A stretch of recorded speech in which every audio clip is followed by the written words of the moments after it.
Kita mulai ya teman-teman ya, udah jam 7 kan. Yang biasanya hadir, yang belum kelihatan ada Pak Listio, Pak Jun, Pak Alep ya. Alep ya. Nah, Patri. teman kita ya. Semoga nanti mereka nyusul. Patri ada nih, udah masuk. Ya, Patri. Udah. Pak Triono, Pak Hendra udah ada juga. Oke, kita mulai ya. Edisi ini nih keempat nih. Kompak kita yang keempat, edisi 2021-002. Ya, kalau 2021-002, karena 2 di 2020, 2 di 2021 ya. Oke. Kita akan mulai dengan doa pembukaan dulu. Kita minta Daniel mungkin boleh pimpin doa, Daniel. Ya. Buat persekutuan kita malam ini. Oke, Pak. Mari Bapak-bapak kita mulai dengan doa pembukaan. Tuhan Allah Bapa kami yang di surga, puji dan syukur kami panjatkan kehadirat-Mu. Engkau telah mengumpulkan kami di acara Zoom kompak pada malam hari ini ya Tuhan.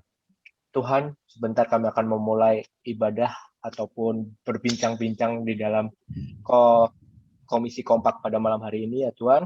Berkatilah agar acara pada malam hari ini dapat berjalan dengan baik dan lancar. Terima kasih ya Tuhan, dalam nama Tuhan Yesus kami sudah berdoa dan mengucap syukur. Haleluya. Amin. Amin. Amin. Nah, ini Pak Alep udah join nih. Doanya manjur nih. Kita akan mulai dengan kuis dulu ya.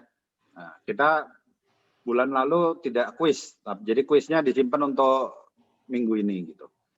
Bulan ini tepatnya ya. Saya coba jalanin dulu nih.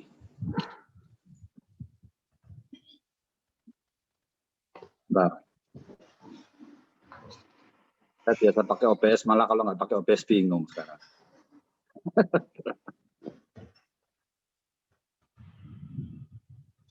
Oke, kelihatan ya, teman-teman ya.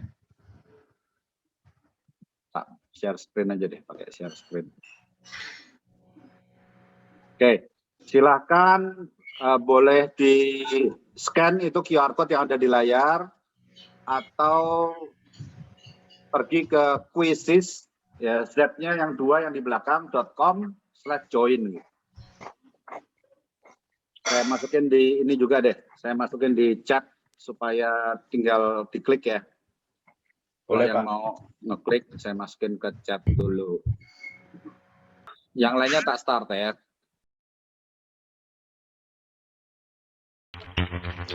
Oke, Pak Alep sambil dengerin pertanyaannya. Raja Saul berasal dari suku apa, Pak Alep? Yamin ya. Jawabnya belakangan aja Pak Alep. Yang lain jawabnya di handphone. Diketik ya. Diketik. Diketik. Oh, nggak bisa. Raja Saul. Raja Saul berasal dari suku apa? Pilihannya nggak ada. Nggak ada. Ngisi Pak. Susah Pak. Bisa. Nggak ada pilgan Pak.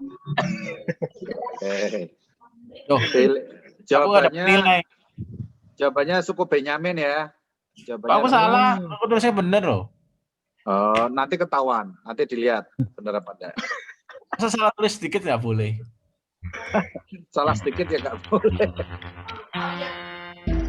Ada 8 orang yang ikut serta dalam Bahtera Nuh selama banjir besar melanda bumi. Benar atau salah?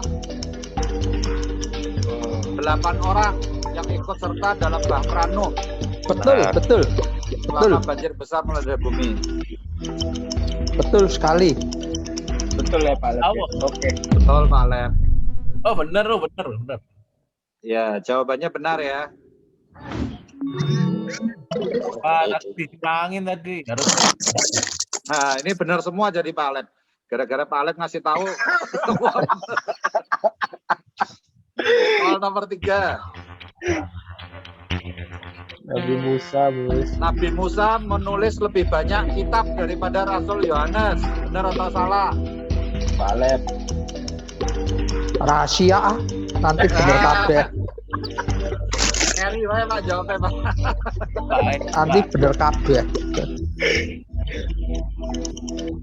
Aduh.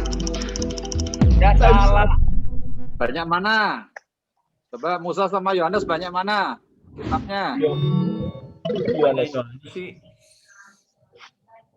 Ya, Musa itu kan Kejadian, Keluaran, Imamat, Bilangan, Ulangan. Kalau Yohanes itu ya Injil Yohanes, 1 Yohanes, 2 Yohanes, 3 Yohanes sama Wahyu. Jadi sama ya.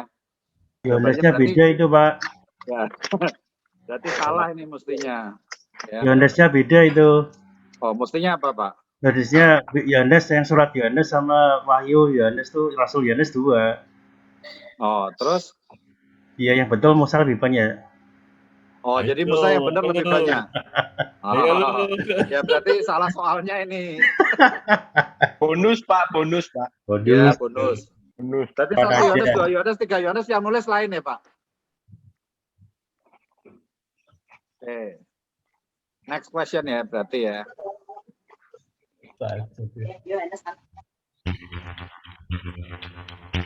Oke, berikut.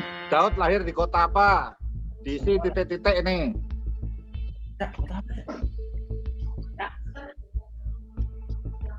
Andi kok kalau friend?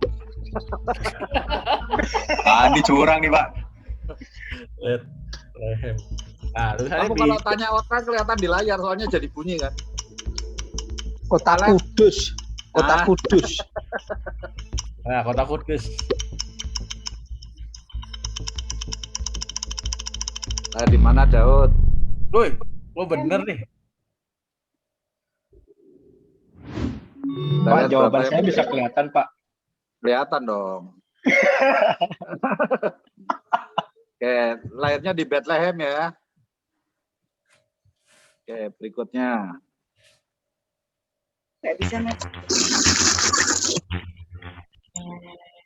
Paulus, sebelumnya Saulus lahir di kota apa?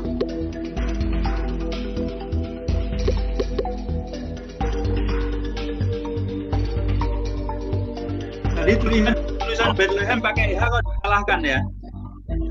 Oh ya karena ngisi titik-titik sih. Gak apa-apa dia bener Maton. Santai aja Maton. Ini habis ini kita tanya NPWP-nya ya. Ini masih tanya kota kelahirannya. Ya udah tadi harus nggak bisa. Udah aku sih. Paulus lahir di mana? Ada yang jawab Roma, Korintus, ya Tarsus ya. Oke, 2 soal lagi.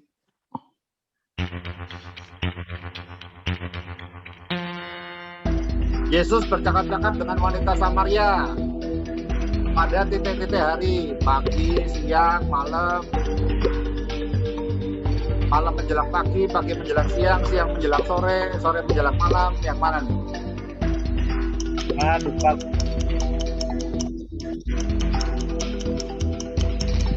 Mau kalau friend nggak, Andi? Apa ya?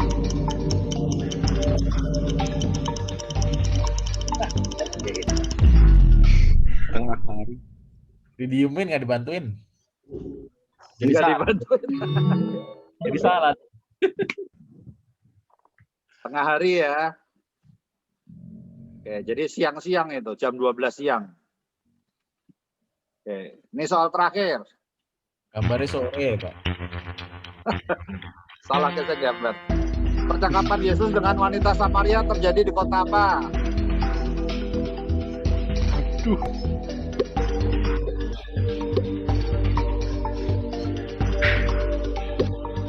Aku ikut aja nih. Subjek Cuk. Kita searching Google. Tak keburu, subjek Cuk. Di kota, kayaknya di kota Medina nih. Bener ya? Tafsirnya benar. Eh. Wah, Andi bejo ini. Ya betul. Ya, di kota Sikar ya. Oke. Oh, masih ada 1 soal lagi ya? Oh, masih ada soal terakhir nih, sorry. Ini benar-benar terakhir. Menurut hukum Musa, sunat dilakukan berapa lama setelah kelahiran seorang bayi laki-laki? 8 hari, umur 8 hari. Wah, Nah, iki jadi benar semua Pak Lem. lanjut pencet gimana? Nggak bisa dipencet ya? Revisi. Pak Alep benar. Salah nih. Salah deh. Kasih tahu masih salah ya, kebangetan ya. Lanjut mencet. Nah, Oh ya, kadung mencet. Ya, 8 hari yang benar ya. Ada yang jawab 14 hari, 7 hari, 10 hari. Loh, masih ada lagi ya? Terakhir, Pak. Tongkat Musa yang berubah menjadi ular, menelan ular-ular yang berasal dari tongkat-tongkat orang-orang berilmu dan ahli-ahli sihir Firaun. Peristiwa ini terjadi sebelum tulah pertama. Benar atau salah?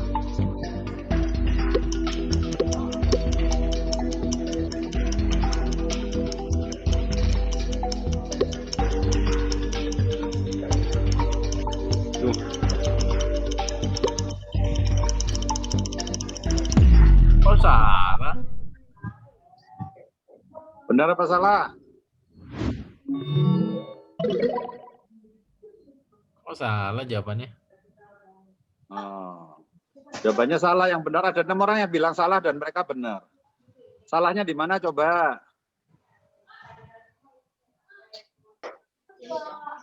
Salahnya di mana? Yang berasal dari tongkat orang itu. Ah, yang dilempar tongkatnya siapa?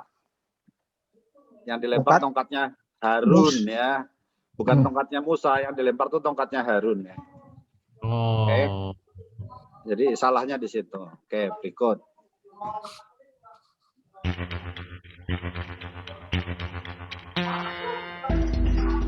Warna keempat kuda pada Wahyu 6 berturut-turut, putih, merah padam, hitam, dan pilih. Nah, ini bisa buka Wahyu 6 nih, cepet-cepet ini. Keburu masih. Masih ada 10 detik.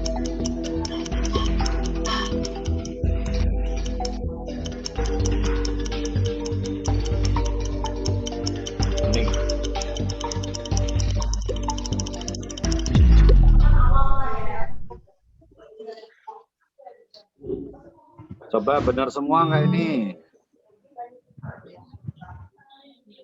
Wih, yang benar 1 loh.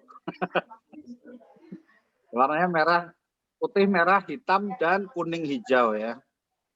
Adi buka sungguhan tuh, Pak. Bukain dong.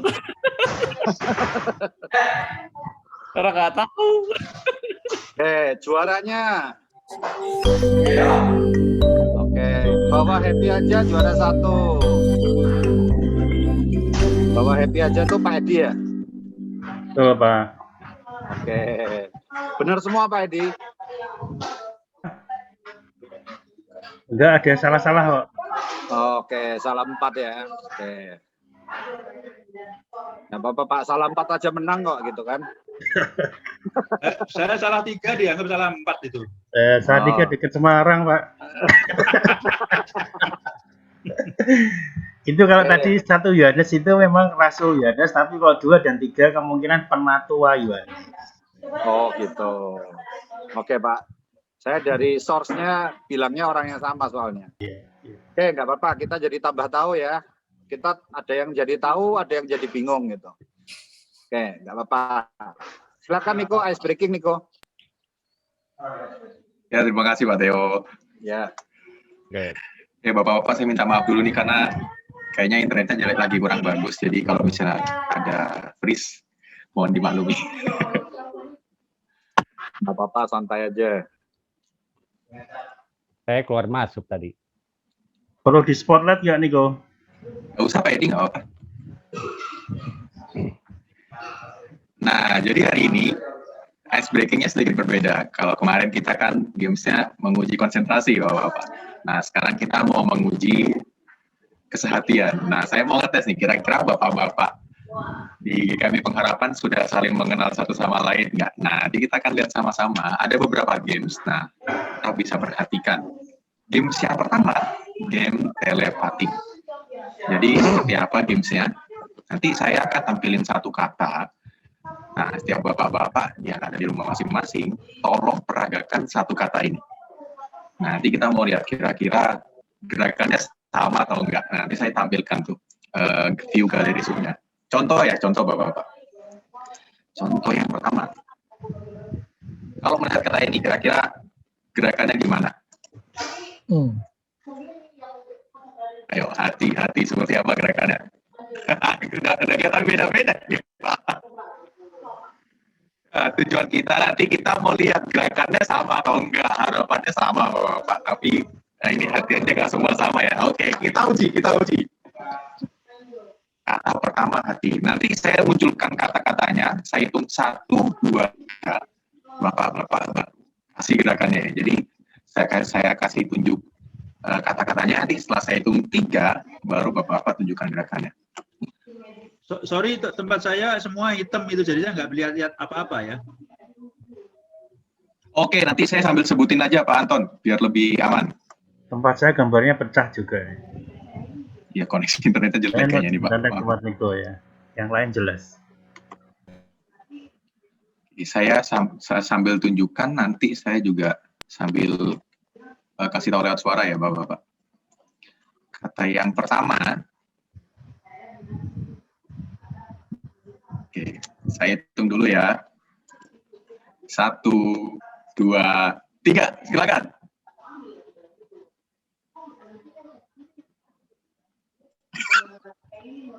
Wah, ternyata beda-beda nih Pak.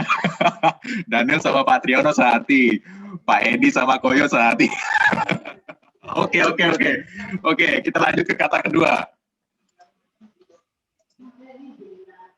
Kata yang kedua. 1, 2, 3.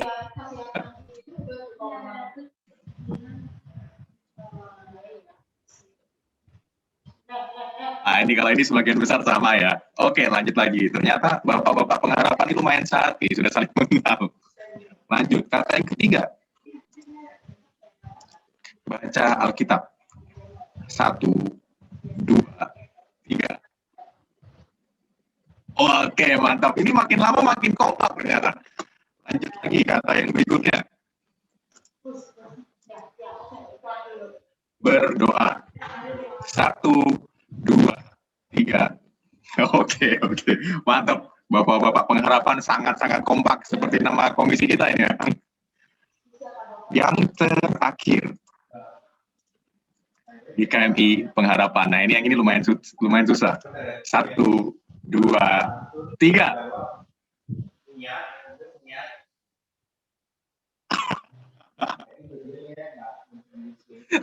Pak Teo, kenapa itu Pak begitu?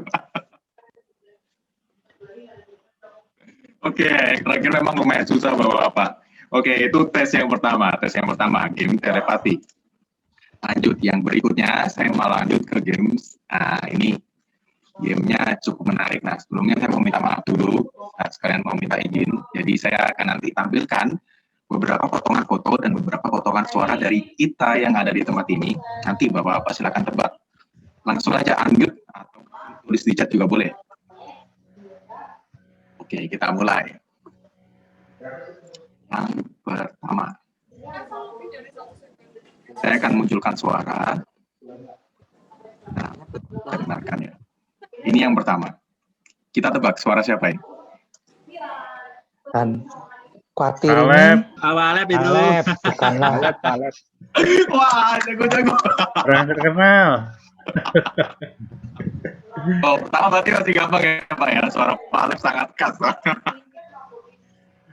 Lanjut yang berikutnya. Nah, kalau suara. Tapi Pak Alep tanya dulu, saya jawab nggak tadi? Gimana Pak Alep bisa menjawab Pak? Bisa, itu langsung saya. Oh, mantap. Karena tempat saya kok pecah ya. Dan malah nggak tahu suaranya sendiri. Ada Pak Indra, kenapa Pak Indra? Suaranya di tempat saya pecah. Iya sama Pak, sama. Sama Pak. Niko yang memang internetnya di bermasalah. tempat saya lagi sedikit Ya, bermasalah. suaranya Pak Niko yang pecah. Iya. Mungkin lagi batuk atau sakit tenggorokan. Oh, suara Pak Alep bagus Pak. Oke, lanjut ya Bapak. Ini foto.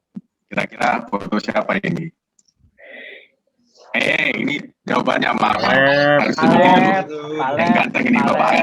Satu lagi depan piring. Piring cantik ya. Ini baru serius Pak, pertanyaan serius ini. Serius. Nah, kalau ini pelaku siapa kira-kira? Kalistio. Listio. Listio. Gue semua. Listio ya. Listio. Bro Listio. Lagi Pak. Nah, kalau ini Pateo. Teo. saya udah berusaha cari foto-foto nama dari Facebook belum masih ketemu. Ternyata. Suara lagi di bawah Pak. Kira-kira ini suara siapa? Kompak ya Tuhan. Tuhan kami berdoa untuk Haji. rekan-rekan kami yang belum dapat hadir biar langsung maksudnya dan menggerakkan hatinya untuk Haji. Iya, Pak Haji. Ada yang bilang tadi Daniel juga. Nah, kita lihat kira-kira siapa yang benar. Iya. Oh, dari kompak kita yang edisi kemarin, Bapak. Iya. Pecah gambarnya. Iya ya. Dan dia kenapa?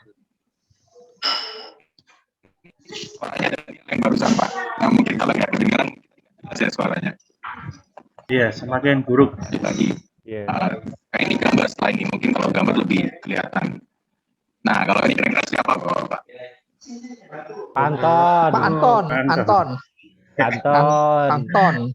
Ya, Mana nggak ada gambar ini? Pak Anton.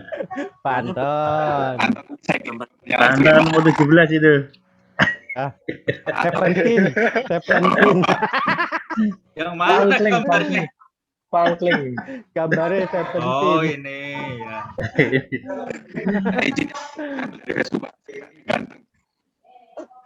Ya. Nah, kalau ini siapa kira-kira? Pak Indra. Pak Hendra. Saya potongannya kurang susah kayaknya, memang ini kurang kecil kayaknya. Suara yang terakhir Bapak, kira-kira suara siapa ini? Oh ya, enggak apa-apa. Udah ini ice breakingnya emang saya Andi. semuanya pada konsen. Andi. Andi. Wah, saya kurang susah kayaknya potongnya, emang terlalu jago-jago. Oke, lanjut lagi. Nah, tadi betul Pak Andi. Sekarang gambar yang berikutnya. Nah, ini siapa kira-kira? Yose. Yose. Yo. Jonathan. Jonathan Nggak itu. tahu ini. Jadi nggak tahu ya Pak.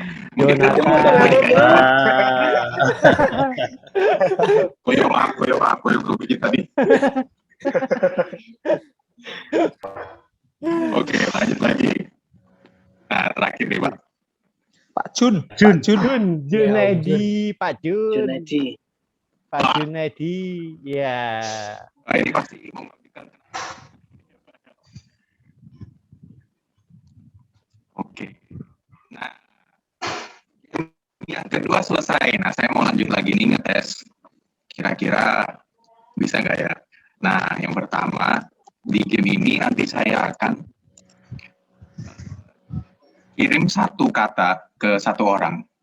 Dua kata. Misalnya, saya kasih kata Tuhan Yesus. Nah, nanti orang yang saya kirimin kata itu tolong peragakan, tapi nggak boleh berbicara.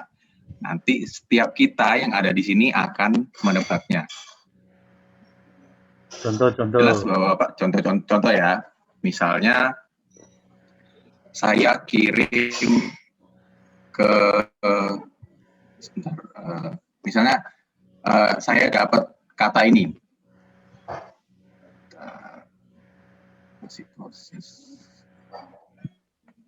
Boleh coba diklarifikasi aja nggak? Jadi Nicholas kirim ke salah satu dari kita lewat chat gitu ya. Orang itu memperagakan kata itu, yang lainnya nebak gitu ya? Ya, betul Pak Teo. Betul.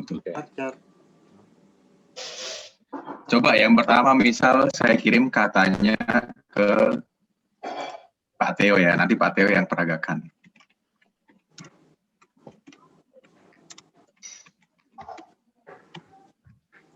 Pak Teo udah terima? Nggak boleh bersuara ya Pak ya? Oke, silakan diperagakan Pak Deo. Nanti kita akan menebak.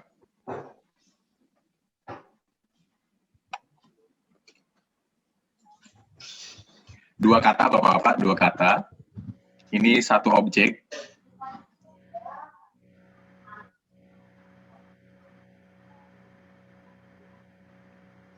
Silakan tebak yang lumayan paham bisa ditebak. Benar ya. Cahaya. Cahaya.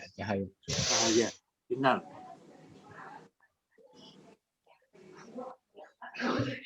Terang dunia.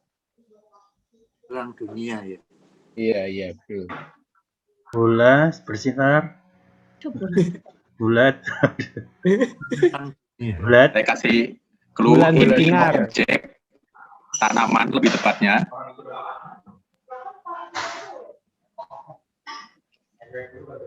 Tanaman. Ya, tanaman Bapak-Bapak. Saya kasih jawabannya ya. Ini tes dulu Bapak-Bapak. Bunga matahari. Oh, ya. Udah bisa tebak.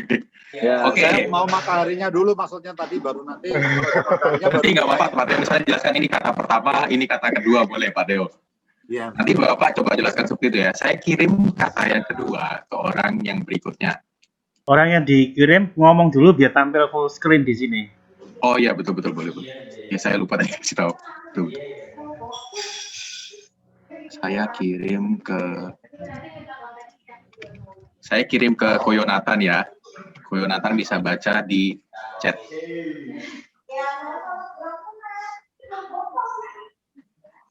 Silakan diperagakan Koyo. Dua kata juga. Makan sate. Git. Sate. Satu kata betul Bapak. Kata yang kedua.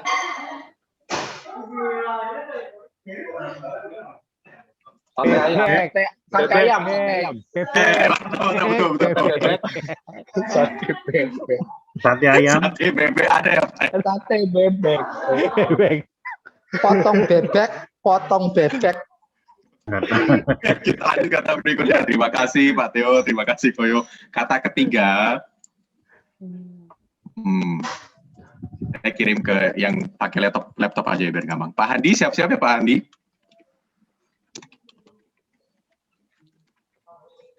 Oke, barusan sudah saya kirim.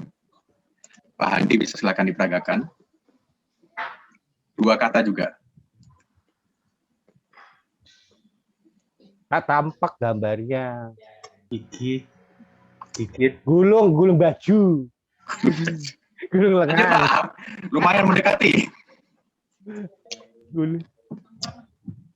Merapikan baju. Cuman Pakai baju. Pakai jaket. Enggak manis kok enak. Cuman tadi kan udah minum banyak. Jaket. Jaket apa Bapak?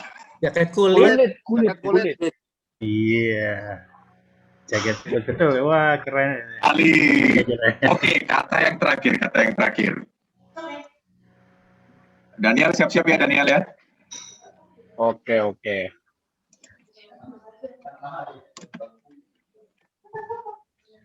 Udah terima, boleh silakan diperagakan dan.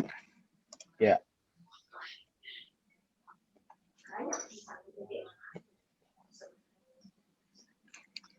Pahit, Minum panas. jamu. Minum obat. Yang pahit minum kira-kira jamu. itu. Jamu pahit.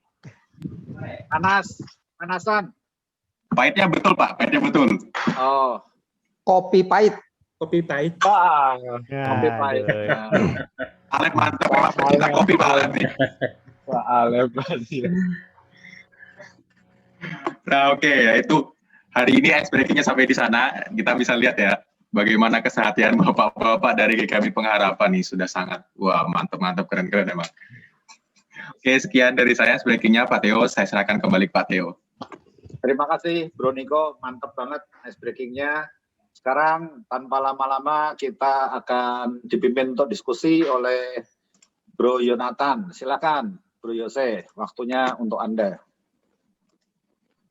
Oke, thank you buat Niko dan juga untuk semuanya. Sekarang kita akan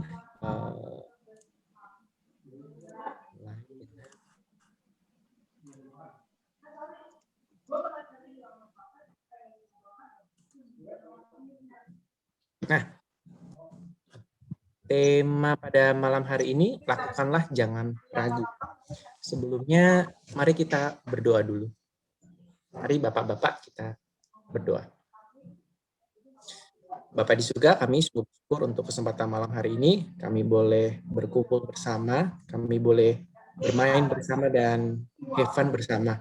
Pada malam hari ini Tuhan, kami boleh disegarkan untuk sedikit kebenaran firman-Mu, biarlah kami boleh semakin bertumbuh melewati sharing-sharing kami.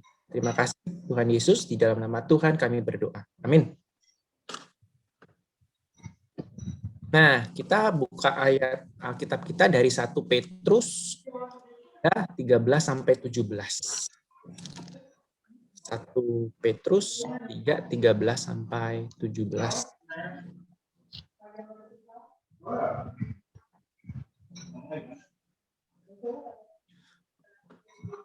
13 nanti dibaca sama Om Theo, Kohandi 14, Om Alep 14,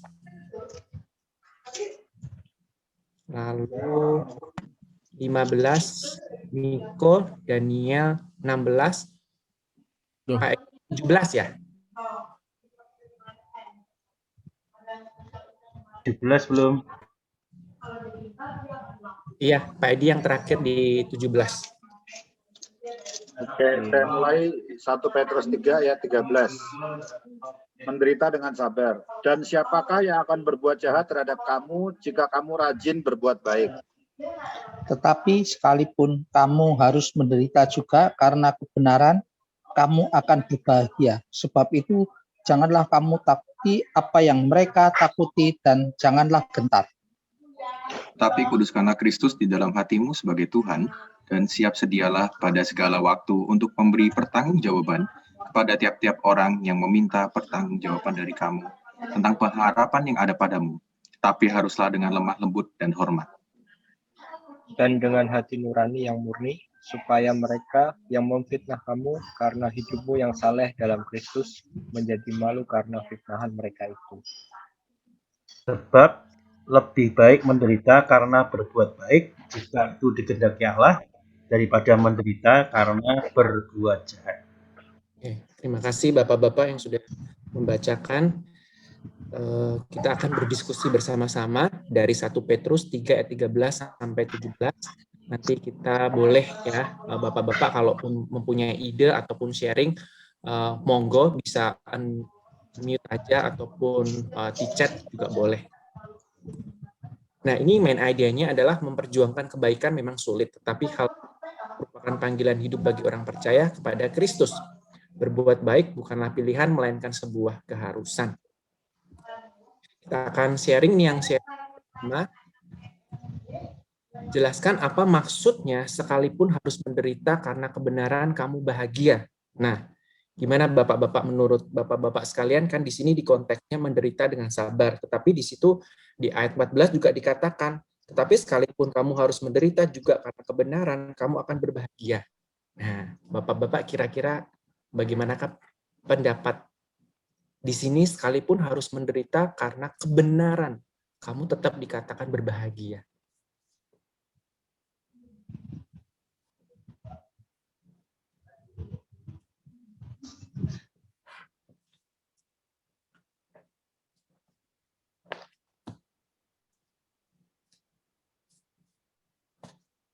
Mungkin ada yang mau. Ini Bisa. pertanyaan untuk semuanya ya.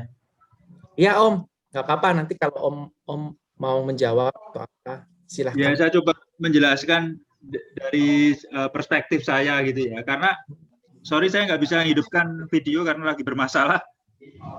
Jadi kalau menderita itu kan menderita karena kebenaran. Kalau kebenaran sendiri itu kan karena Kristus ya. Nah,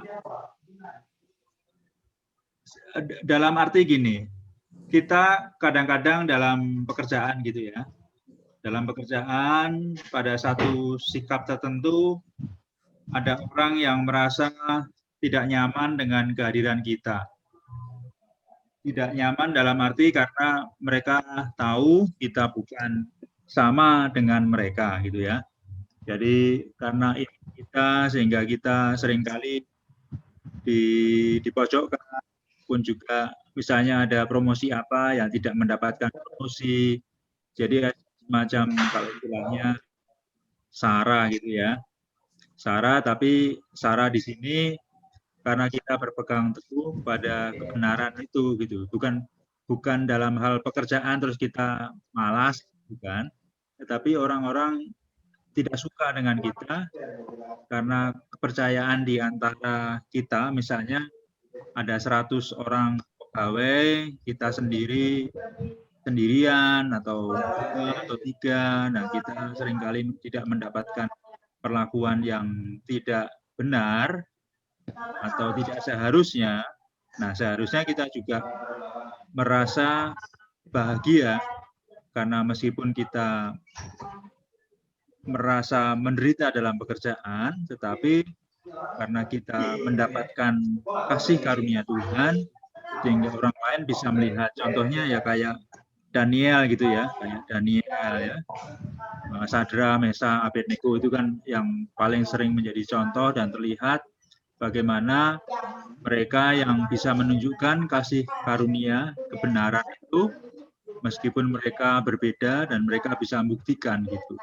Dan sekalipun Tuhan tidak menjawab atau menunjukkan seperti yang mereka maui, tetapi mereka akan tetap menyatakan bahwa yang benar adalah Tuhan Allah. Itu pengertian saya. Terima kasih. Terima kasih Om. Ini dalam konteks lingkungan kerja ya Om Anton. Kita mungkin kalau dalam dunia kerja pasti punya hal menderita karena kebenaran ya. Nah, kalau kira-kira sebagai konsekuensinya itu gimana Om? Mungkin kita harus dikeluarkan atau gajinya harus dikurangin. Itu gimana Om? Meskipun kita tahu itu salah, tapi kita di sini kan menderita karena kebenaran Om. Ya, kalau itu ya biasanya sesuai dengan konteks kepangkatan kalau itu ya, soal gaji dan lain sebagainya gitu. Tapi biasanya kita bisa menunjukkan bagaimana ada damai sejahtera, ada sukacita yang senantiasa mengalir gitu. Kalau kita sama saja tukang ngamuan, sering malas, tidak menunjukkan yang benar, ya sama saja kalau itu ya. Tetapi kalau kita bisa menunjukkan bahwa kita memang mengerjakan sebagaimana seharusnya, bukan misalnya korupsi ataupun juga mencuri, suka menipu dan lain sebagainya, kita mengerjakan sesuai dengan peraturan ataupun tata tertib di perkantoran, tetapi kita seringkali seharusnya naik pangkat misalnya, tapi tidak gitu ya. Tetapi kita bisa menunjukkan bahwa orang ini di apa-apakan tetap ada damai, ada sukacita gitu ya. Itu beda kan. Nah, kalau yang konteks komunitas barangkali kita bisa meniru di zaman Kaisar Nero gitu ya. Ya itu kan terlalu lama mungkin ya. Pada zaman orang-orang diburu lah, orang-orang Menones sendiri kan diburu-buru gitu ya. Menunjukkan kebenaran yang seharusnya orang itu percaya kepada Tuhan Yesus gitu ya, bukan kepada para koruptor saat itu gitu. Ya itu kan bisa menunjukkan. Jadi kalau soal tadi pertanyaan Yonatan tentang gaji tidak naik apa itu kan ya itu pasti Tuhan juga melihat gitu. Saya pikir itu sih. Terima kasih. Terima kasih Om. Mungkin dari pendapat Bapak-Bapak yang lain ada yang berbeda dari Om Anton mungkin, sekalipun harus menderita karena kebenaran, kita disebutnya sebagai orang yang berbahagia.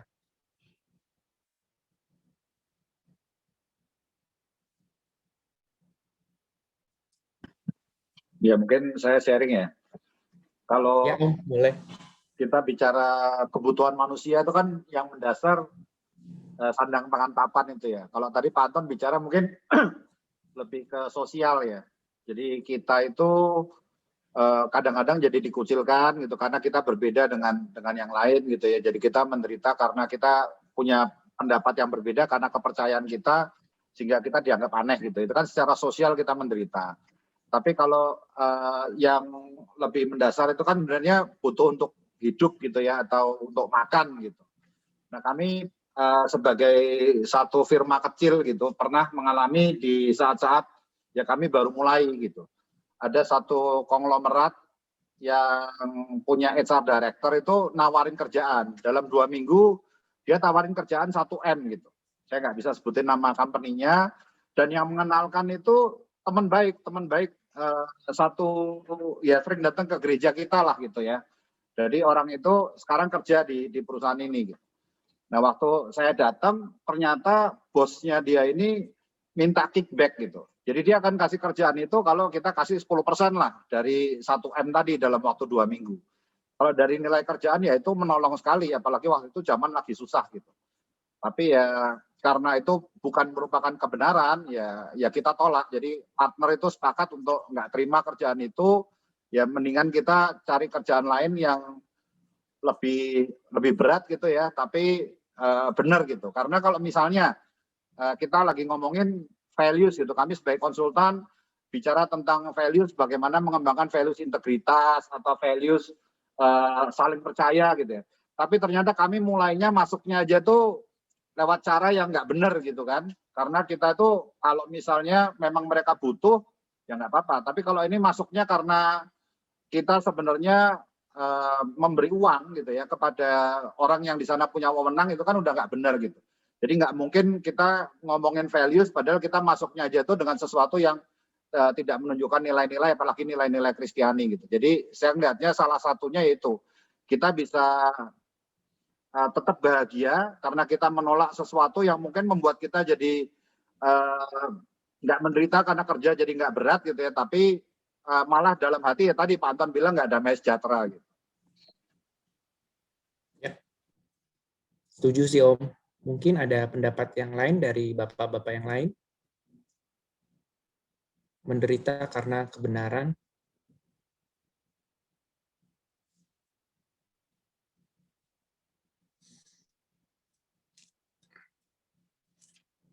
Saya ada pengalaman juga Pak Yo. Oh ya Om. Saya waktu itu pernah dapat tawaran pekerjaan juga untuk sebagai pengawas proyek besar. Saya dipanggil panitianya, terus semuanya sudah deal. Terakhir, saya harus ketemu sama suhunya, Big Boss mungkin di situ, Big Boss. Nah, beliau lagi di dalam, lagi meditasi atau semedi, saya nggak tahu. Di luar, saya dikasih tahu sama panitia, pimpinan panitia, Pak Alep, semua sudah clear ya. Tinggal Pak Alep ketemu sama Sefu, kita langsung jalan. Nanti kalau Sefu tanya, Pak Alep agamanya apa, Pak Alep bilang aja simpatisan. Karena saya tahu Pak Alep itu bukan orang, Pak Alep ini orang Kristen, karena dari awal ditanya saya apa orang Kristen. Nah, saya ngomong saya orang Kristen, nah nanti Bapak tanya, bilang aja Bapak simpatisan. Saya langsung jawab, wah nggak bisa Pak, itu menyalahi iman saya. Saya kan nggak boleh bohong Pak, saya harus jujur. Karena saya memang Kristen dan saya bukan simpatisan. Saya tidak pernah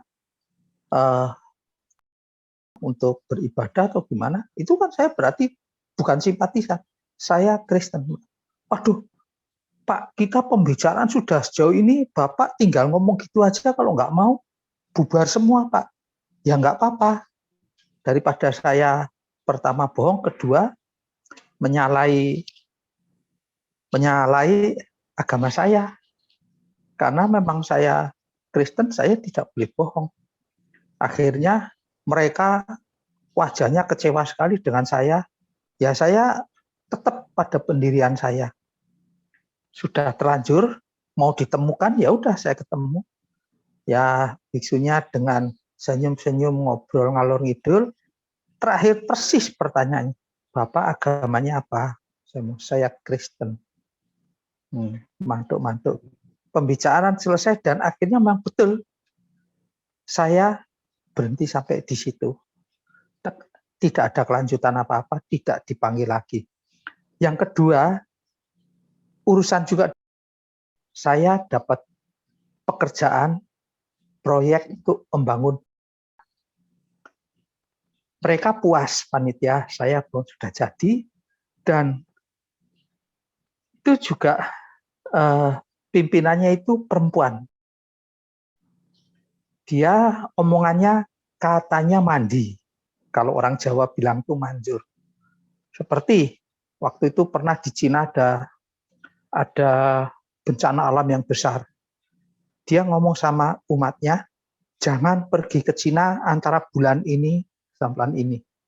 Dan umatnya nurut. Betul, di sana ada peristiwa besar bencana alam.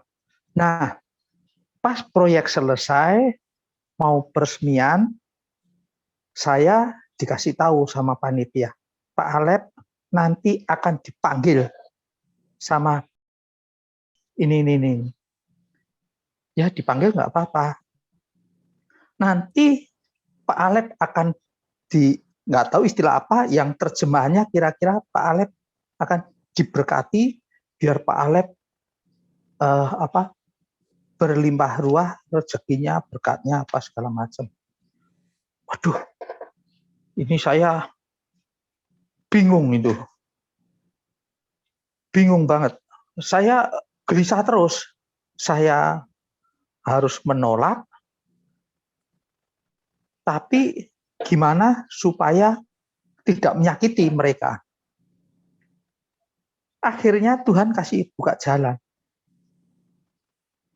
Pada hari H peresmian itu, saya dapat undangan dari sepupu saya, anaknya mantu. Wah, tepat banget. Saya ngomong, maaf sekali, saya tidak bisa datang. Saya tidak bohong. Dan saya juga datang ke tempat kondangan itu, jadi saya tidak bohong, semua berjalan. Nah, saya dengan kedua kejadian itu, awalnya memang saya, waduh, kok seperti ini, rada-rada kecewa juga ya. Saya harus menyangkal diri saya harus begini. Tapi saya tetap nggak boleh menyalahi firman Tuhan. Saya tetap harus jadi pelaku firman, dan saya harus tunjukkan bahwa saya ini anak Tuhan. Saya tidak mau berbohong. Nah, setelah kejadian itu semua, saya merasa ada damai. Damai sejahtera saya rasakan di dalam hati saya. Dan susah untuk diceritakan gimana rasa ada damai. Dan itu yang saya rasakan. Nah, mengenai saya, sebelum saya lulus kuliah, saya kuliah di Jogja, saya beribadah di GKMI Jogja.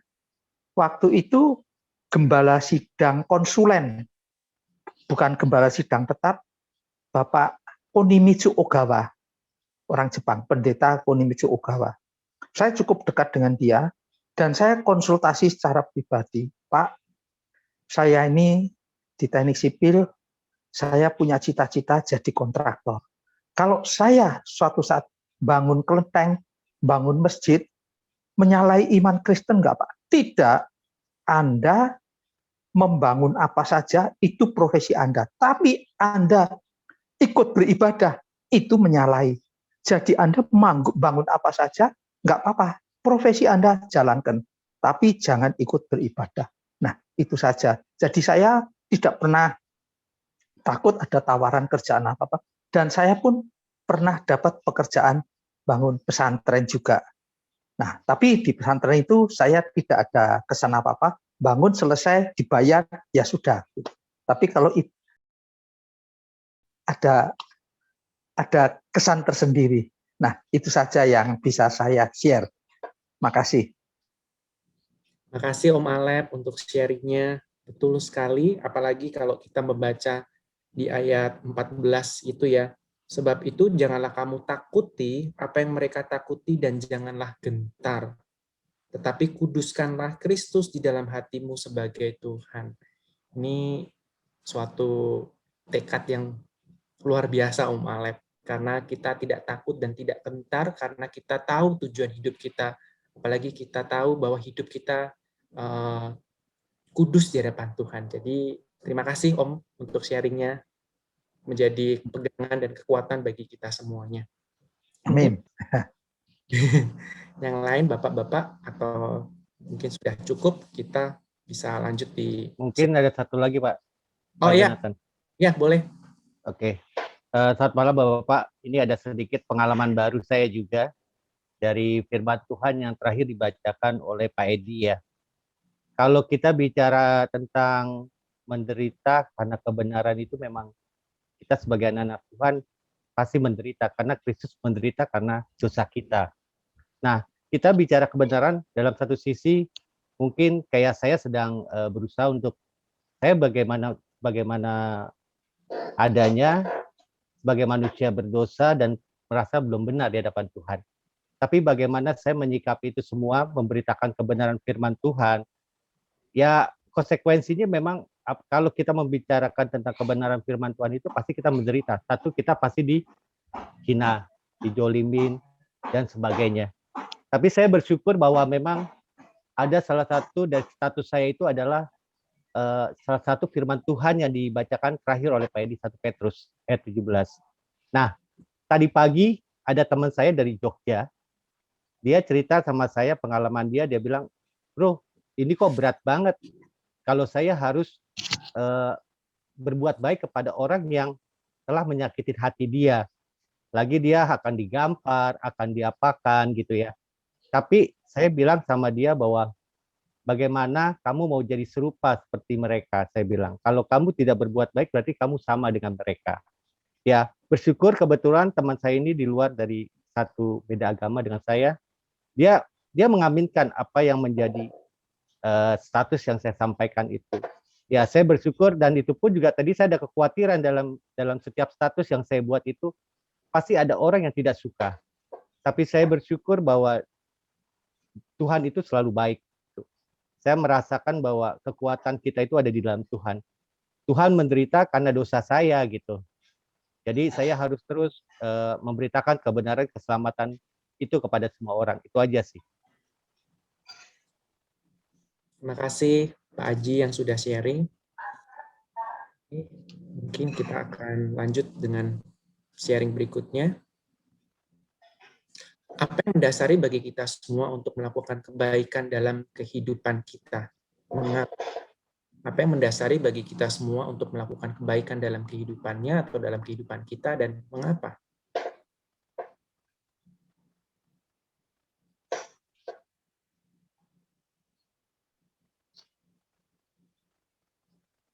Ya mungkin satu hal yang mendasari dari kebaikan dalam kehidupan kita yaitu firman. Firman Tuhan yang mengajarkan kita hari demi hari bagaimana kita bisa serupa dengan Allah.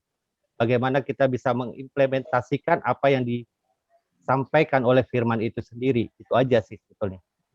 Ya, setuju Pak Haji. Mungkin dari Bapak-Bapak yang lain?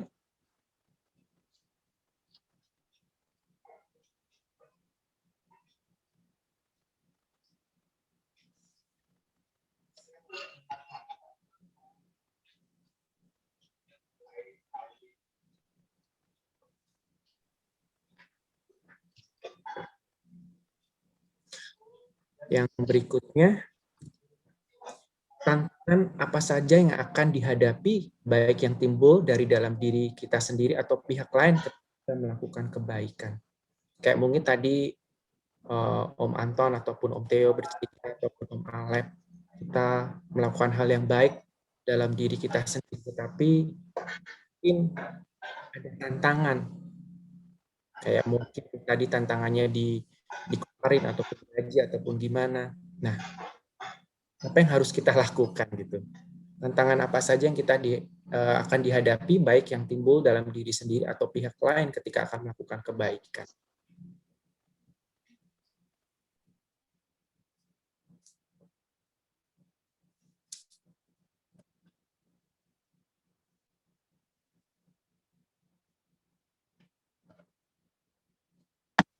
Ya, kalau dari contoh saya tadi kan saya punya tanggung jawab sama partner ya. Sikap saya sih udah jelas gitu, mesti menolak gitu kan. Tapi kan partner yang lain juga saya mesti memastikan mereka oke gitu dengan pilihan saya gitu ya. Jadi saya cek ke mereka juga. Ini ada tawaran seperti ini, kalian gimana? Dan saya bersyukur ya mereka itu sehati gitu. Mereka nggak mau gitu. Jadinya kadang kalau kita kerja bareng orang lain ya kita juga jangan cuma mikirin pendapat kita aja, tapi kita ya rembukan lah ya. Kalau misalnya mereka memang berbeda pendapat ya kita harus meyakinkan mereka sampai kita sehati lah ya. Dan ya tentunya kita nggak boleh milih untuk melakukan yang nggak sesuai dengan apa yang sudah diajarkan kepada kita ya. Maksudnya kita harus mengikuti jalan yang Tuhan kehendaki gitu kan. Dan tantangan yang lain tadi dari teman yang mengenalkan ke bosnya gitu, karena dia juga kaget dan dia juga jadi malu gitu. Ya tantangannya adalah bagaimana bisa menyampaikan ke dia juga dengan cara yang tidak membuat dia jadi malu atau jadi nggak enak hati gitu ya. Kadang orang kalau nggak enak hati atau malu kan malah jadi bisa jadi dia malah nggak kalau malu nggak datang lagi gitu ke persekutuan kita atau ke gereja kita gitu kan. Ya tantangan yang lain adalah ya bisa berkomunikasi dengan baik ya dengan orang lain untuk menyampaikan bahwa kita menerima maksud baiknya, tapi kita harus menyampaikan posisi kita juga gitu. Itu mungkin. Terima kasih Om Theo. Mungkin dari teman-teman atau bapak-bapak yang lain, apa yang timbul dalam diri sendiri atau pihak lain ketika kita melakukan kebaikan?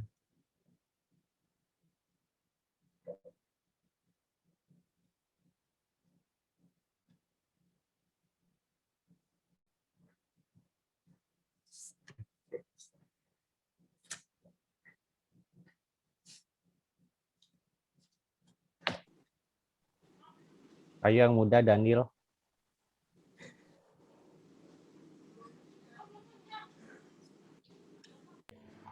Ya, saya ngomong boleh. Yang Ya, kalau saya melihat bagian ini betapa pentingnya sebuah atau kebenaran yang kita yakini dalam hidup kita. Karena dengan kebenaran yang masih tanda petik ya, kebenaran yang kita yakini itu kita rela melakukan apapun. Jadi baik itu menderita, apalagi tidak menderita, kita yakini kan. Nah, masalahnya adalah kebenaran bersama kita itu seperti apa. Jadi yang kita yakini kebenaran-kebenaran. Saya rela benar untuk rela menderita untuk kebenaran. Nah, kebenaran seperti apa? Nah, inilah yang seringkali menjadi atau menjadi masalah di dalam komunitas kita. Saya meyakini kebenaran belum bercocok dengan yang lain gitu kan. Ini kan kebenaran yang sendiri, yang kita sendiri masing-masing. Nah, kita perlu diselaraskan pada satu bidang yang sama. Jadi balik lagi pada firman Tuhan gitu kan. Nah, firman Tuhan yang mana?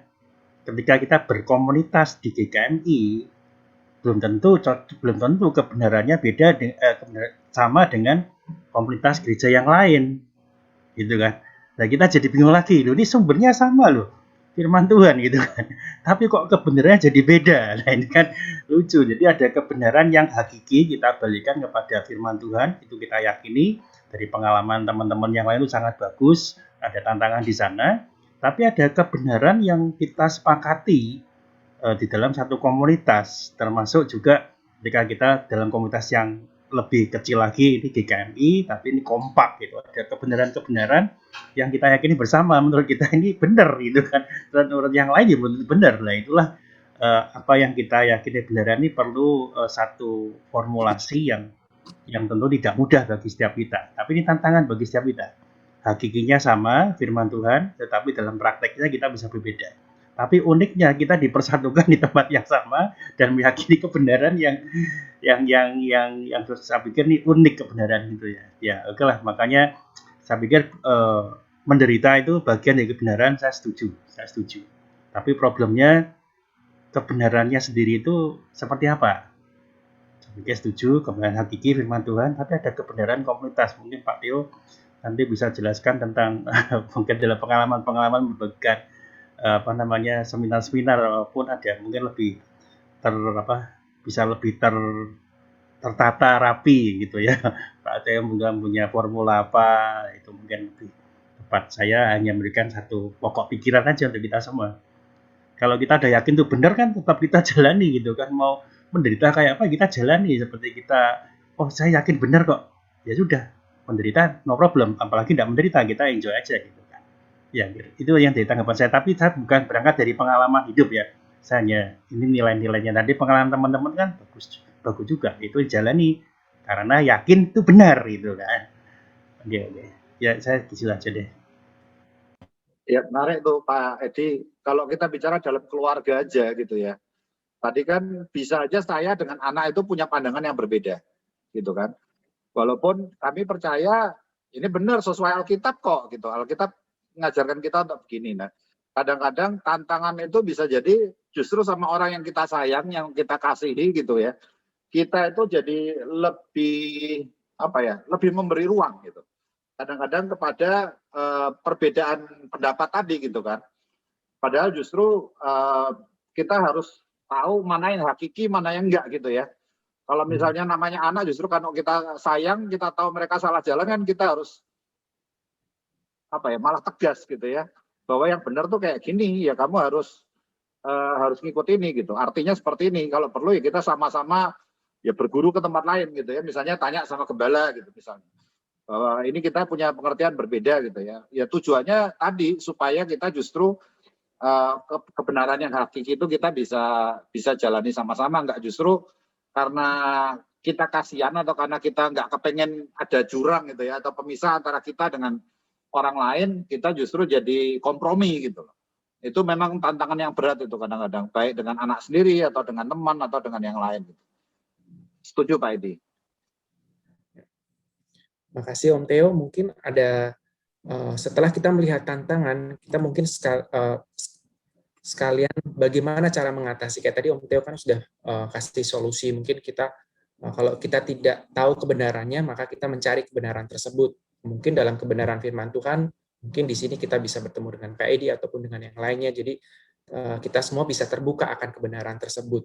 Nah, mungkin ada pendapat dari bapak-bapak yang lain ketika itu tantangan ada terjadi, lalu bagaimana cara kita mengatasi tantangan tersebut?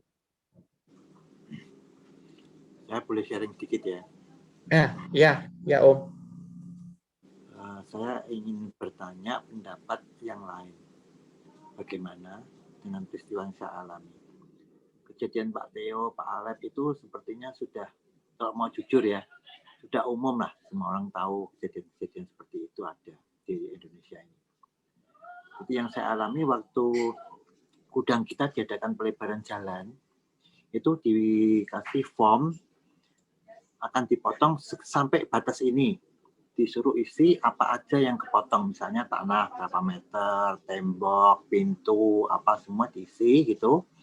Nah, kemudian pada hari yang ditentukan kita kasihkan formulir itu ke panitia itu duduk seperti letter U ya.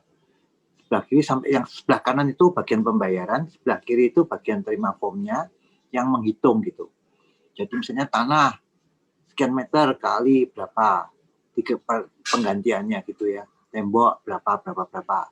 Terus sudah ya, ini yang ditulis sudah nilai sekian total. Seingat saya sekitar 10 juta berapa gitu ya, seingat saya.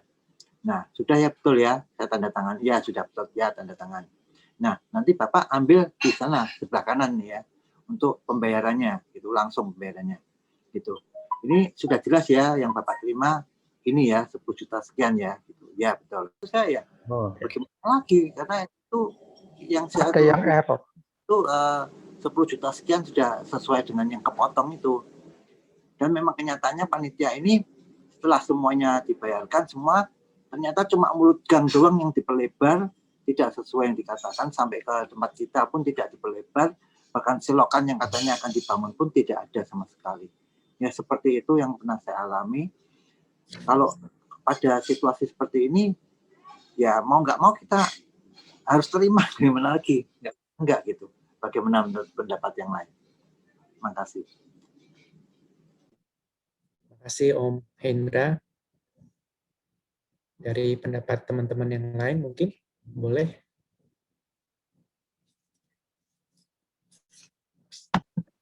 Tadi ada bagian yang kepotong Pak Indra, takutnya jadi salah ngerti gitu. Tadi suara Pak Indra sempat hilang, jadi kita nggak dengar tuh Pak Indra ngomong apa. mungkin ada bagian yang perlu diulang antara apa yang dijanjikan dan apa yang kejadian itu gimana ya Pak Indra? Bisa diulang nggak bagian itu? Ya, jadi pada prinsipnya penggantian itu sudah saya tulis di formulir. Nah, bagian penghitung ini ya tembok berapa, berapa dihitung semua kalkulasi jumlah sekian gitu. Sudah betul ya, sesuai ini ya. Ya saya bilang sudah betul ya, tanda tangani. Nanti ambil uangnya di sebelah sana, bagian sebelah kanan itu bagian pembayaran. Tapi ini ada titipannya ya. Ya saya nggak tahu, saya bingung loh, pokok titipan apa gitu. Ternyata di situ ada tulisan yang tidak saya cantumkan.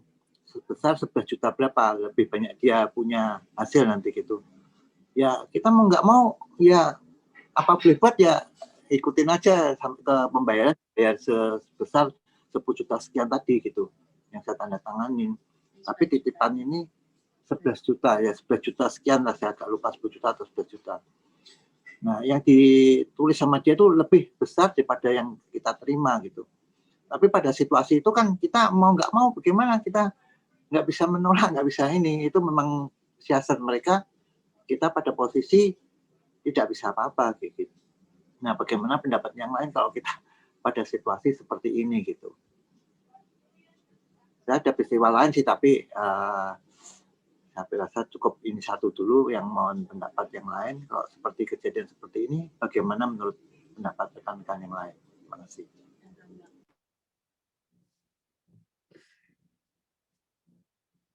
Baik. Yang terakhir, sebutkan beberapa kebaikan yang dapat kita lakukan secara nyata dan bagaimana dampaknya jika hal itu sungguh-sungguh dilakukan. Beberapa kebaikan yang dapat kita lakukan secara nyata dan bagaimana dampaknya jika hal itu sungguh-sungguh kita lakukan. Dengan konteks yang tadi kita menderita dengan sabar.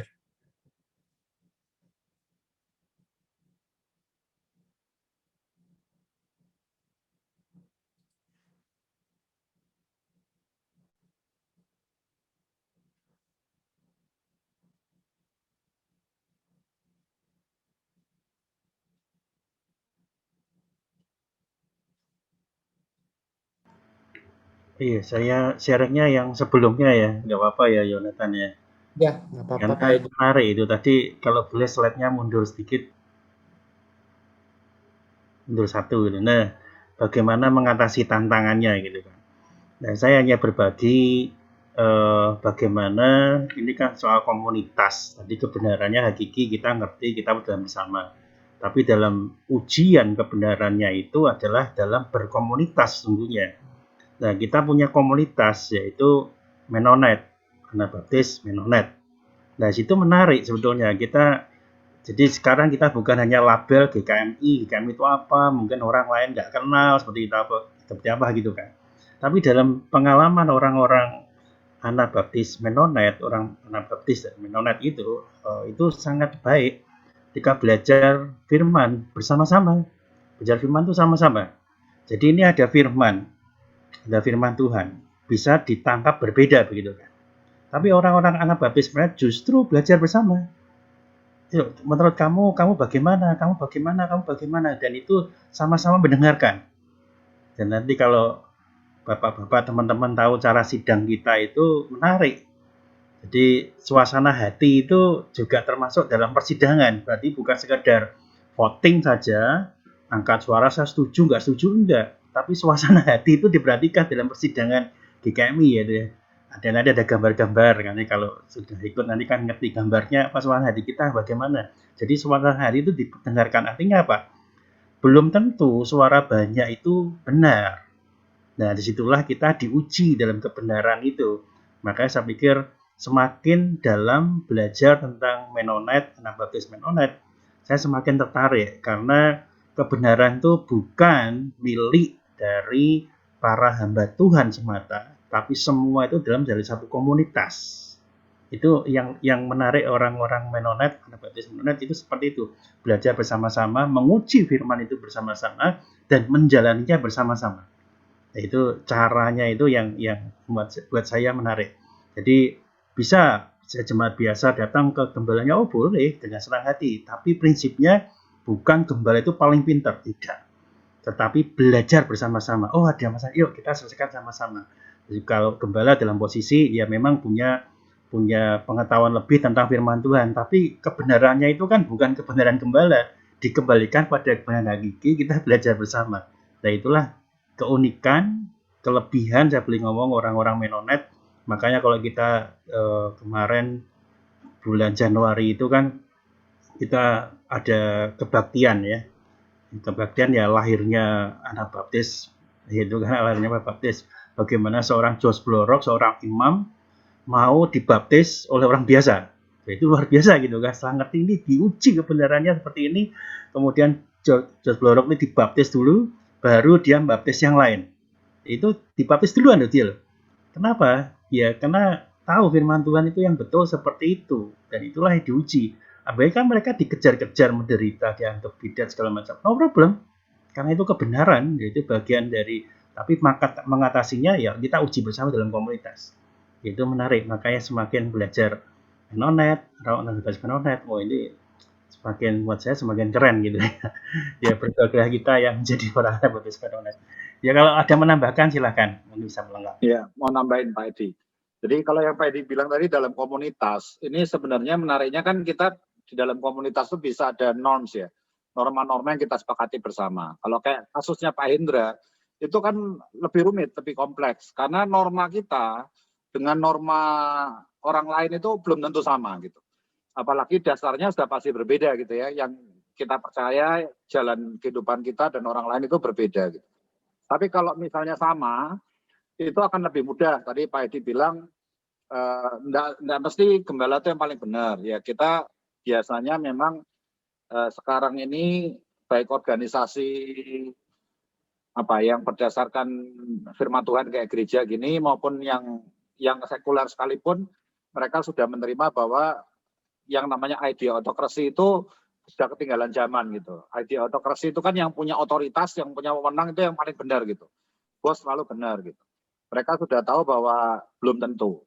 Kemudian ada idea demokrasi. Idea demokrasi ini kan suara terbanyak yang benar, itu juga belum tentu gitu ya. Suara terbanyak itu belum tentu benar. Makanya kalau tadi di persidangan kita suasana hati istilah diperhatiin karena memang kita masing-masing tuh harus berani menyuarakan kebenaran yang menurut kita gitu. Tapi kitanya juga memang pada saat menyampaikan itu harus siap untuk dialog. Nah, dialog ini kan bukan berarti pada waktu kita menyampaikan pendapat kita tuhnya nggak siap untuk menerima suatu kebenaran yang berbeda gitu.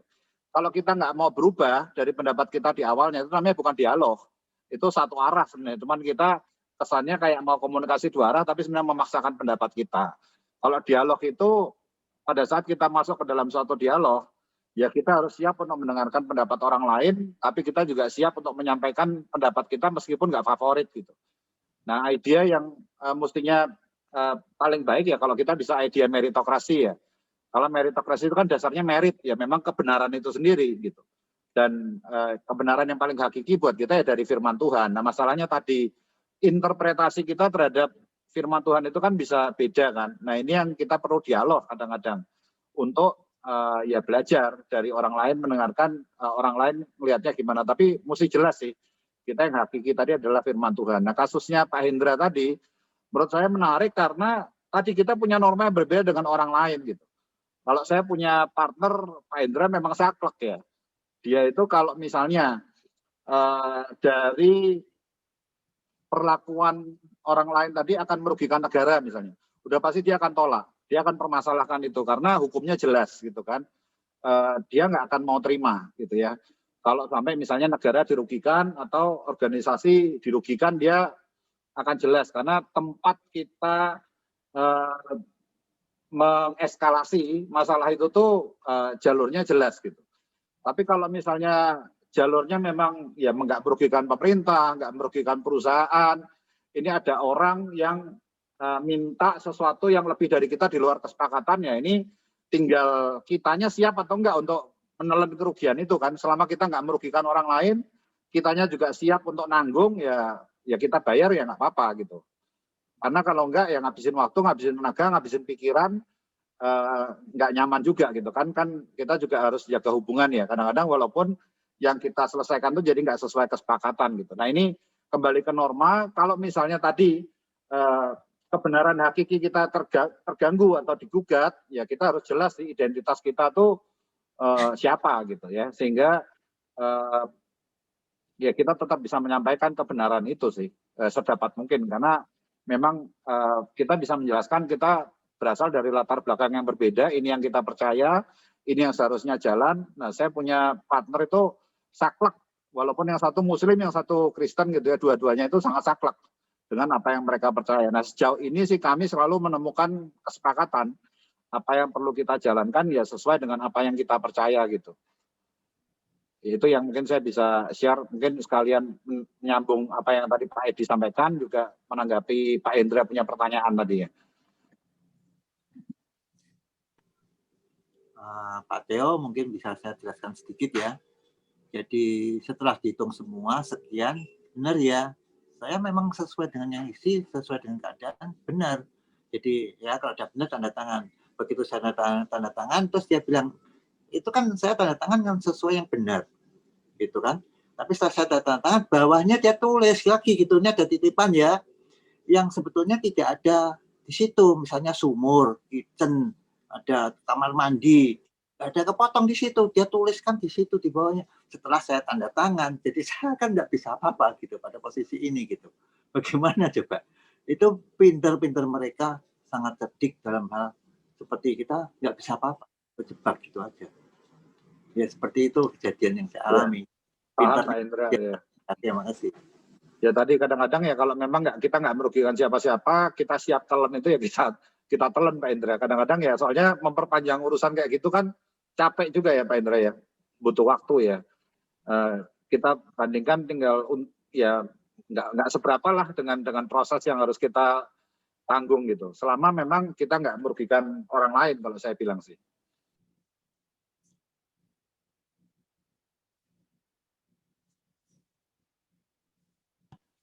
Lanjut Yo, gimana Yo? Oke, terima kasih untuk Bapak-Bapak sharingnya. Untuk sharingnya hanya akhiri itu saja, tapi kita sudah mempunyai kesimpulan bahwa kita menderita dengan sabar karena kita tahu kebenarannya. Kebenarannya di dalam Kristus Yesus, dan juga di mana kita melakukannya, kita ada sukacita di dalam hati. Biarlah melalui sharing kita dan renungan pada malam hari ini, kita semakin dikuatkan oleh Tuhan, kita boleh mempunyai kekuatan dan jangan ragu untuk melangkah bersama dengan Kristus. Amin. Saya serahkan Om Theo. Ya, terima kasih Bro Yose ya, menarik sekali sharingnya, diskusinya, dan juga untuk Bapak-Bapak yang sudah menyampaikan pengalamannya ya, kita saling mengisi, saling bertukar pikiran. Tadi yang disampaikan Pak Edi, kita kepengennya sebagai kompak gitu ya, bisa ya membangun norma-norma kita bersama lah, kita saling mengingatkan, saling meluruskan, kalau misalnya kita ada cara yang lebih baik lagi ya kita saling belajar gitu ya. Dan untuk Yose yang sudah memfasilitasi, terima kasih. Nah ini untuk berikutnya silakan diestafetkan Bro Yose, berikutnya siapa yang akan mimpin diskusi nih? Kamu boleh lihat muka-mukanya teman-teman yang ada di sini. Niko juga siap-siap, kira-kira ice breaking mau diestafetkan ke siapa gitu. Saya boleh kasih sedikit sebelum ditutup Pak Theo. Oh silakan Pak Edi, Ya. monggo.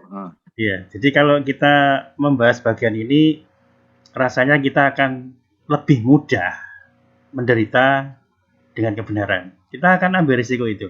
Kalau kita tahu kebenaran itu, kita berani ambil risiko. Jadi kamu penderitaan itu buat kita menjadi lebih mudah karena kita punya kebenaran. Lain justru kalau kita tidak punya kebenaran, ya sudah, kita malah justru takut menderita, tapi jatuhnya malah menderita karena kita diombang-ambingkan dengan kebenaran itu sendiri gitu kan. Nah, makanya saya ingin mengatakan kepada kita semua, mari kita berkomunitas dalam satu komunitas yang sama dan kita jalani bersama-sama. Kesulitan itu ada, tetapi seringkali dalam praktek hidup kita itu mengalami tantangan yang berat yang tidak cocok dengan kebenaran hakiki dan kebenaran kita semua. Maka cara gimana kita kan, firman Tuhan berkata cerdik seperti ular, tulus seperti merpati. Tapi nggak dibalik loh, tulus dulu kemudian cerdik. Tapi kalian kan cerdik dulu gitu kan. Kita cerdik, kemudian baru kita tulus. Nah, cerdiknya apa? Apapun posisinya kita katakan kita itu tidak cocok dengan cara itu. Itu poin penting gitu. Karena kita udah juga kebenaran. Nah, tulusnya ya kita ngomong cerdiknya, kita andaikan kita harus melakukannya, itu nggak cocok dengan kebenaran kita. Tapi ya kita tulus saja, artinya oke lah, saya lakukan hal itu, saya nggak cocok, tapi saya tetap tulus dan kita mendoakan dia aja supaya ada perubahan-perubahan negara ini dengan menunjukkan kebenaran-kebenaran yang ada, meskipun itu suaranya lemah karena nggak kuat, karena para tadi petugas juga seperti itu. Tapi saya pikir kita tetap berjuang dalam kebenaran seperti itu. Itulah tulus gitu ya. Ya oke, seperti itu aja. Terima kasih. Oke, terima kasih Pak Edi. Nah, gimana Bro Yose udah siap? Siapa yang memimpin diskusi next? Saya pilih Om Hendra ya. Oke, bungkus. Nah, Pak Hendra yang menyiapkan ayat-ayat ya Pak. Kemudian bagaimana kita mendiskusikan ayat-ayat itu. Kemudian ice breaking, Niko gimana? Boleh saya mau minta tolong Pak Alep, Pak. Asik. Pak Alep, siap-siap ya Pak Alep. Minggu depan bikin kita, bulan depan Pak. Bikin kita ketawa TV Pak Alep. Saya belum kepikir ya Pak. Nggak ngerti saya ini. Nggak apa-apa. Jangan saya lah, jangan saya. Bulan depan, Pak. Masih bulan depan. Nanti coba dipikirin dulu, Pak Lep. Kalau misalnya malah jadi beban, ya disampaikan aja ke saya, nanti saya carikan gantinya gitu. Tapi kalau bisa, coba dipikirin dulu gitu. Oke? Oke, ya wes coba. Joget jempol Pak Alep. Ya.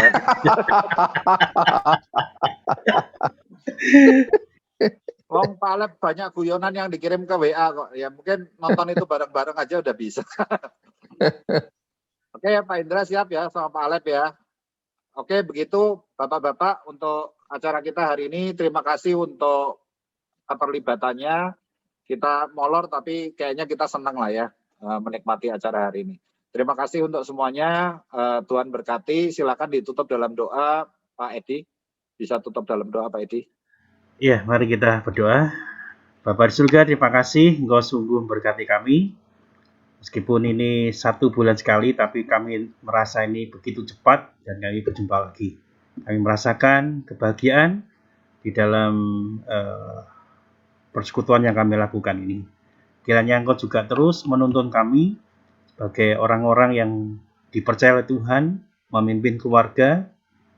Kami juga diberkati dalam setiap persekutuan yang kami lakukan. Biarlah kami semakin dalam belajar tentang firman Tuhan, dalam berkomunitas, dan di dalam setiap kehidupan yang kami lakukan tiap-tiap hari.